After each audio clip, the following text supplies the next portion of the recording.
మీకు చంపేసి కెపాసిటీ లేకపోతే నేను చంపుతా సార్ వాడిని. ఇప్పుడు నా బిడ్డను చంపిండాడు, ముక్కలు ఇట్లా చేసిండు. వాళ్ళ అక్కనన్నా చంపాలే, వాడినన్నా చంపాలే.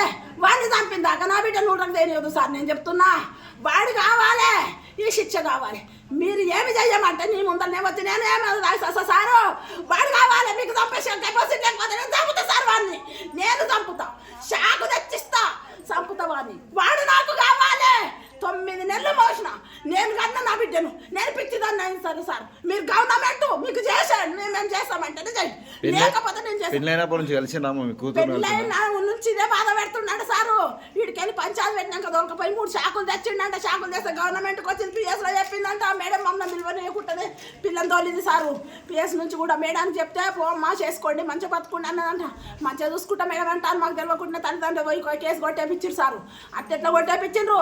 వాళ్ళందరినీ జైలు చేస్తావా, మమ్మల్ని చంపుతారా? ఇది ఒకటి కావాలి. వాడికి మాత్రము శిక్ష పడాలి. వాడు